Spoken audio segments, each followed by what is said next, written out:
ગુજરાત રાજ્ય શૈક્ષણિક બોર્ડ દ્વારા આજરોજ ધોરણ 12નું સામાન્ય પ્રવાહ અને સાયન્સ પ્રવાહનું જે રિઝલ્ટ છે તે જાહેર કરી દેવામાં આવ્યું છે। વિદ્યાર્થીઓ દ્વારા સારા પરિણામે ઉત્તીર્ણ થતા તમામ જે વિદ્યાર્થીઓમાં સારી જે કહી શકાય ખુશીનો માહોલ જોવા મળી રહ્યો છે। વડોદરા શહેરની જો વાત કરવામાં આવે તો વડોદરા શહેરમાં પણ અનેક જે વિદ્યાર્થીઓએ જે પરિશ્રમ કર્યો હતું તેઓનું પરિણામ આવ્યું છે અને પરિણામ આવતા જે તમામ વિદ્યાર્થીઓ છે તેઓના મોઢા પર સ્મિત જોવા મળી રહ્યું છે। તેવી જ રીતે જો વાત કરવામાં આવે તો છેલ્લા 13 વર્ષની પરંપરા ફિનિક્સના વિદ્યાર્થીઓ દ્વારા પણ જાળવી રાખવામાં આવી છે અને ઉત્તમ જે પરિણામ મેળવતા તેઓએ પણ પરંપરા જાળવી છે અને સારું પરિણામ મેળવતા તેઓ પણ પરીક્ષામાં ઝળહળ્યા છે। ફિનિક્સના વિદ્યાર્થીઓએ છેલ્લા 13 વર્ષની પરંપરા જાળવી રાખતા આ વર્ષે પણ HSC બોર્ડની પરીક્ષામાં સારું પરિણામ મેળવ્યું છે। ખૂબ જ સારું પરિણામ સાથે પોતાના માતા પિતા અને ફિનિક્સનું નામ રોશન કર્યું છે।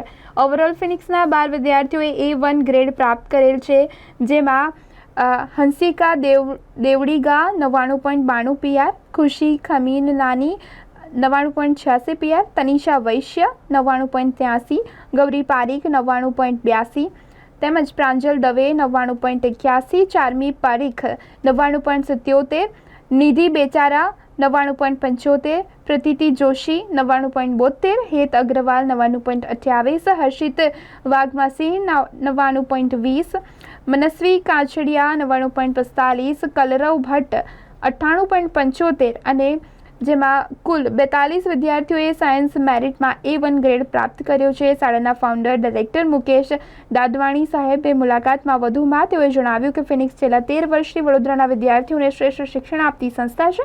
પાછલા ઘણા વર્ષોમાં ફિનિક્સના વિદ્યાર્થીઓએ JEE, NET, HSC board, GUJCET અને SSC બોર્ડમાં શ્રેષ્ઠ પરિણામ આપેલ છે। તેવી જ રીતે આ વર્ષે પણ તેઓએ સારું પરિણામ લાવીને ફિનિક્સનું નામ રોશન કર્યું છે। નમસ્કાર, સ્પાર્ક ટુડે ન્યૂઝમાં આપનું સ્વાગત છે। દર્શક મિત્રો, આજે ગુજરાતના ઇતિહાસમાં કદાચ પહેલી વખત એવી ઘટના બની હશે કે વિજ્ઞાન પ્રવાહ અને સામાન્ય પ્રવાહના બંને એક જ દિવસે રિઝલ્ટ આવ્યા છે। આ તમામ જે બાળકો છે ફિનિક્સ સ્કૂલના અને સાથે ફિનિક્સ ઇન્સ્ટિટ્યૂટના જે તમામ જે બાળકો છે એ ટોપર રહ્યા છે। વડોદરાની આ સંસ્કારી નગરીના વિદ્યાર્થીઓ છે ને તેઓ વડોદરામાં મેદાન માંડ્યું છે। તમામ વિદ્યાર્થીઓ સાથે વાત કરવાનો પ્રયત્ન કરીશું। બેટા, કઈ સ્કૂલમાં છો અને શું રિઝલ્ટ આવ્યું છે?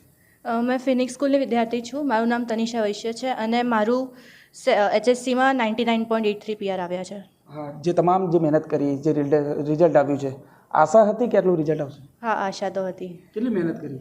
મહેનત તો દિવસમાં 10-12 કલાક વાંચતી હતી બોર્ડ માટે અને ટીચર્સે બહુ સપોર્ટ કર્યો, MD સરે બહુ સપોર્ટ કર્યો છે, તો સારું છે રિઝલ્ટ અને આશા હતી આની। શું હવે આગળ શું કરવાનો વિચાર? હવે આગળ એન્જિનિયરિંગ કરવું છે મને। આપ શું કહેશો? ઇન્સ્ટિટ્યૂટમાં છો આપ, કેટલું રિઝલ્ટ આવ્યું છે? 99.86। કેટલા ખુશ છો? खुश है ज़्यादा ही। કોને શ્રેય આપશો? Phoenix institute. જે રીતે તમામ જે વિદ્યાર્થીઓના મુખે જે આ ખુશી જોવા મળી છે, કારણ કે તેઓએ પુરુષાર્થનું પરિણામ લાવ્યા છે, કારણ કે પોતે મહેનત કરી હતી। બેટા, શું રિઝલ્ટ આવ્યું છે, શું કહેશો? મારું નામ પ્રાંજલ દવે છે। હું ફિનિક્સ સ્કૂલમાં ભણું છું અને મારું છે 99.81 PR આવ્યા છે અને આ બધો શ્રેય મારા ફેમિલી મેમ્બર્સ અને મુકેશ સરને પૂરી ફિનિક્સ ટીમને આપું છું, કેમ કે એ લોકો ના હોત તો મારા આટલા પર્સન્ટાઇલ ક્યારે ના આવ્યા હોત। હવે આગળ શું પ્લાનિંગ? હું આગળ ડૉક્ટર બનીશ, એટલે મારે એ જ વિચારવું છે। બેટા, આપ શું કહેશો, શું રિઝલ્ટ છે? મારું નામ નિધિ બેચરા છે અને મારું રિઝલ્ટ 99.7 પર્સન્ટાઇલ છે। આનો બધો જ શ્રેય મેં ફિનિક્સ ઇન્સ્ટિટ્યૂટ MD સરને આપું છું અને હવે આગળ મેં ડૉક્ટર બનવાનું વિચારું છું। બેટા, સાયન્સ લીધું હતું, કેટલી ડર લાગતો હતો? કારણ કે રિઝલ્ટ આજે આવી ગયો, ખુશી થઈ ગયા, પણ હવે કેટલો ડર જ્યારે એક્ઝામ આપી હતી? ડર તો બહુ લાગ્યું હતું, પણ એ હતી કે સર સાથે છે, મહેનત બહુ કરી હતી, એટલે ટેન્શન નથી। હવે આ શ્રેય કોને આપશો? પેરેન્ટ્સ અને હોલ ફિનિક્સ ટીમ। હવે આગળ શું? MBBS doctor. અન્ય વિદ્યાર્થી છે તેની સાથે પણ વાત કરીશ। બેટા, શું રિઝલ્ટ આવ્યું છે? મારા 99.77 PR આવ્યા છે HSCમાં। કોને શ્રેય આપશો? ફિનિક્સ ટીમ, મુકેશ સર, બધા ટીચર્સ, ફેકલ્ટી, પેરેન્ટ્સ બધાએ સપોર્ટ કર્યો હવે હતો। આગળ મેડિકલ ફિલ્ડમાં જવું છે। બિલકુલ આ ફિનિક્સ સ્કૂલ સાથે ઇન્સ્ટિટ્યૂટના તમામ જે વિદ્યાર્થીઓ છે તેઓનો એક જ ગોલ છે કે તેઓ આગળ મેડિકલ લાઇન સાથે એન્જિનિયરિંગ લાઇનમાં જવાના છે. મુકેશ સર છે તેમની સાથે. સર શું કહેશો, કદાચ ગુજરાતના ઇતિહાસમાં બે ઘટના સામે આવી રહી છે કે સાયન્સ અને કોમર્સ બંનેનું રિઝલ્ટ સામે આવ્યું છે. આપણું સ્કૂલનું શું રિઝલ્ટ છે અને કઈ રીતે જુઓ છો? યસ, એકદમ સાચી વાત છે. આજ રોજ પ્રથમ વખત ધોરણ 12 વિજ્ઞાન પ્રવાહ અને સામાન્ય પ્રવાહનું જોડે જ રિઝલ્ટ આવેલ છે. હું મુકેશ દદવાની સર, ફિનિક્સ ગ્રુપ જે ઇન્સ્ટિટ્યૂટ અને સ્કૂલ્સ ચલાવે છે એના ડાયરેક્ટર અને ફાઉન્ડર. છેલ્લા 4-5 વર્ષમાં વાત કરીએ તો કોરોના પહેલાં રિઝલ્ટ આવતું હતું, પરંતુ કોરોના પછી આ ફર્સ્ટ ટાઈમ રિઝલ્ટ. શું માનો છો? હા, કોરોનાના 2 વર્ષ થોડું પરિણામમાં સાચી વાત છે કે થોડીક અસર હતી, કારણ કે મોબાઈલ એડિક્શન અને બચ્ચાઓની એક સ્થિરતા એ થોડીક ઓછી થઈ ગઈ હતી અને બેઝ પણ થોડો કાચો થઈ ગયો હતો. હવે લાસ્ટ 2 થી 3 વર્ષમાં કોવિડ અસર નાબૂદ થઈ અને હવે જોરદાર પરિણામો આવી રહ્યા છે. હવે હમણાં નીટની પરીક્ષાના પણ માર્ક્સ ગણ્યા તો એક અદ્ભુત પરિણામ, જે કહી શકાય કે ખરેખર ખૂબ જ સરસ પરિણામ. હમણાં તો માર્ક્સ ગણ્યા છે, જ્યારે રિઝલ્ટ આવશે ત્યારે અમે બધા મીડિયાને બોલાવીશું જ. 26 જેટલા વિદ્યાર્થીઓ 600 ઉપર એક્સપેક્ટ કરે છે એઝ પર આન્સર કી, અને 550 ઉપર આશરે 51 વિદ્યાર્થી થયા છે અને 500 ઉપર 100થી વધુ વિદ્યાર્થીઓ, જે અમારા માટે અને બાળકો માટે બહુ જ ગર્વની બાબત છે. એમના માતા પિતા માટે પણ ગર્વની બાબત છે. આ બધું પછી જે કોવિડ ગયું એના પછી જે સ્થિરતા વધી છે અને ફોકસ વધ્યું છે એનું પરિણામ હવે મળી રહ્યું છે. બિલકુલ, બાળકોએ જે મહેનત કરી છે તેનું પરિણામ મળી રહ્યું છે. મેડમ શું કહેશો, જે રીતે બાળકોનું રિઝલ્ટ આવ્યું છે, કેટલા ખુશ છો? અને આની પાછળ એક શિક્ષકનો, એક સ્કૂલનો, એક ઇન્સ્ટિટ્યૂટનો હાથ હોય છે, શું કહેશો? 100%ની વાત છે. બાળકો માટે બહુ જ ખુશ છું.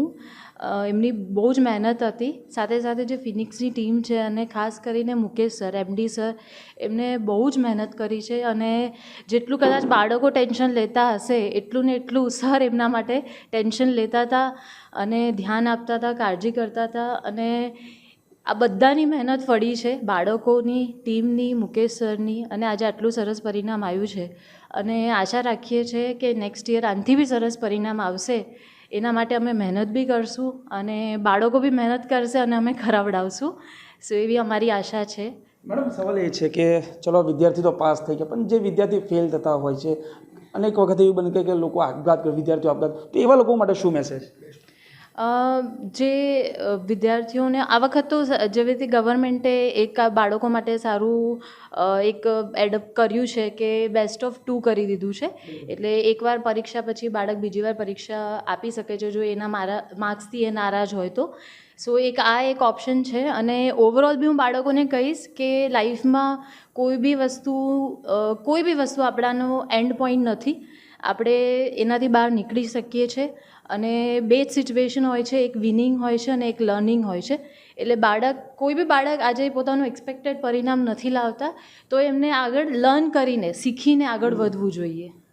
ખૂબ સારી વાત કરી છે. તારે જ્યારે આ જે વડોદરાનું આ રિઝલ્ટ છે 89 પોઈન્ટની આજુબાજુ આ રિઝલ્ટ આવ્યું છે, ત્યારે આ ફિનિક્સ સ્કૂલના જે વિદ્યાર્થીઓ છે ત્યારે બાજી મારી છે. ત્યારે તમામ જે વિદ્યાર્થીઓ, ખાસ કરીને તમામ જે વિદ્યાર્થીનીઓ છે, એટલે કે તે પોતે છોકરી એટલે કે વિદ્યાર્થીનીઓ છે, ત્યારે આજે વડોદરાનું જે રિઝલ્ટ છે તેમાં પણ ફિનિક્સ સ્કૂલના તમામ જે વિદ્યાર્થીઓ, 12 જેટલા વિદ્યાર્થીઓએ આજે મેદાન માર્યું છે ને ફિનિક્સ સ્કૂલનું જે નામ છે એ રોશન કરે. તારે જ્યારે આ જે વડોદરાનું આ રિઝલ્ટ છે 89 પોઈન્ટની આજુબાજુ આ રિઝલ્ટ આવ્યું છે, ત્યારે આ ફિનિક્સ સ્કૂલના જે વિદ્યાર્થીઓ છે ત્યારે બાજી મારી છે. ત્યારે તમામ જે વિદ્યાર્થીઓ, ખાસ કરીને તમામ જે વિદ્યાર્થીનીઓ છે, એટલે કે તે પોતે છોકરી એટલે કે વિદ્યાર્થીનીઓ છે, ત્યારે આજે વડોદરાનું જે રિઝલ્ટ છે તેમાં પણ ફિનિક્સ સ્કૂલના તમામ જે વિદ્યાર્થીઓ, 12 જેટલા વિદ્યાર્થીઓએ આજે મેદાન માર્યું છે ને ફિનિક્સ સ્કૂલનું જે નામ છે એ રોશન કર્યું છે.